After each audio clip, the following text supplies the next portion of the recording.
జగన్మోహన్ రెడ్డి గారు ఒకప్పుడు ముఖ్యమంత్రిగా ఉన్నవారు.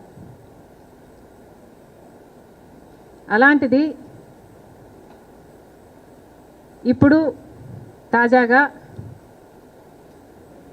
మీడియా అంతా లిక్కర్ మాఫియా మీద డైలీ థ్రిల్లర్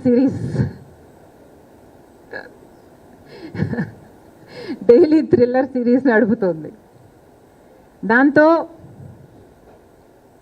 వైసీపీ వాళ్ళకు భయం పుట్టుతుంది. సహజంగానే జగన్మోహన్ రెడ్డి గారు ఆ భయాలని అడ్రస్ చేయడానికి, వాళ్ళకి సెక్యూరిటీ కలిగించడానికి మాట్లాడుతున్నారని క్లియర్గా అర్థమవుతుంది. కానీ నా అభ్యంతరం ఏమిటంటే, జగన్మోహన్ రెడ్డి గారు ఇంతకుముందు ముఖ్యమంత్రిగా పనిచేసిన వారు. అలాంటిది ముఖ్యమంత్రిగా హోదాలో ఉన్న వ్యక్తి పోలీసు డిపార్ట్మెంట్ పట్ల వాళ్ళ బట్టలు ఉడదీస్తాం, వాళ్ళని తరిమి కొడతాం, వాళ్ళు ఎక్కడున్నా పట్టుకొస్తాం, విదేశాలకు వెళ్ళినా వదిలిపెట్టాం లాంటి మాటలు ఒక మాజీ ముఖ్యమంత్రి గారు మాట్లాడడం అస్సలు బాగలేదు. ముఖ్యమంత్రిగా ఉన్న రోజుల్లో మీరు పోలీసు వ్యవస్థను ఎలా వాడుకున్నారో జనాలు మర్చిపోలేదు. రఘురామరాజు గారైతే మర్చిపోలేరు. కాదంబరి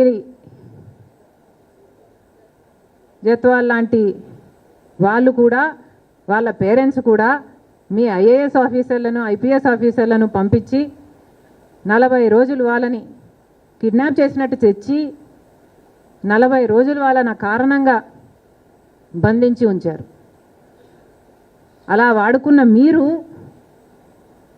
పోలీసు వ్యవస్థ గురించి, పోలీసుల గురించి ఇంత తక్కువ చేసి మాట్లాడడం ముఖ్యమంత్రి స్థాయిలో ఉన్న వాళ్ళకి తగదని నా పర్సనల్ ఒపీనియన్.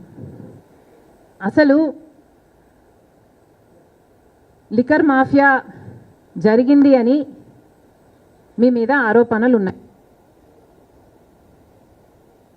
మరి అలాంటప్పుడు ముఖ్యమంత్రిగా మీరు ఎలా వ్యవహరించాలి? రాజశేఖర్ రెడ్డి గారు అయితే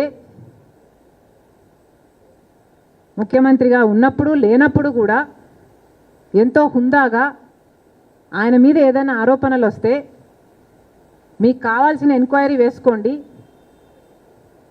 even on the floor of the house I remember నాన్నగారు ఇది చెప్పారు, రాజశేఖర్ రెడ్డి గారు అన్నారు, మీకు కావాల్సిన ఎంక్వైరీ మీరు వేసుకోండి, సిబిఐ ఎంక్వైరీ వేసుకోండి, నా తప్పు ఉంటే నన్ను ఉరి తీయండి అని కూడా అన్నాడు రాజశేఖర్ రెడ్డి గారు. మరి జగన్మోహన్ రెడ్డి గారు కూడా మీ ఏ తప్పు లేకపోతే మీరు ఎందుకు మాట్లాడలేకపోతున్నారు? మీరు వెళ్ళండి, అసెంబ్లీకి వెళ్ళండి, on the floor of the house on record చెప్పండి, ఏ ఎంక్వైరీ కావాలంటే ఆ ఎంక్వైరీ వేసుకోండి. మీరు సిబిఐని పిలుస్తారా, లేకపోతే సిట్టింగ్ జడ్జితో చేపిస్తారా? మీరు ఏ ఎంక్వైరీ కావాలంటే ఆ ఎంక్వైరీ వేసుకోండి, నా తప్పు లేకపోతే నన్ను ఉరి తీయండి అని మీరు అనలేకపోతున్నారు అంటేనే మీరు దోషి అని ప్రజలకు అర్థమవుతుంది. మీరు ఎందుకు అసెంబ్లీకి వెళ్ళటం లేదు? వారు ఎందుకు ఇప్పుడైనా మీడియా మీటింగ్ చెప్తున్నారు కదా, ఇప్పుడైనా మీరు ఎందుకు చెప్పలేకపోతున్నారు? మేము ఓన్లీ క్యాష్ పద్ధతిలో ఎందుకు అమ్మాము అన్న సమాధానం ప్రజలు ఎక్స్పెక్ట్ చేస్తున్నారు.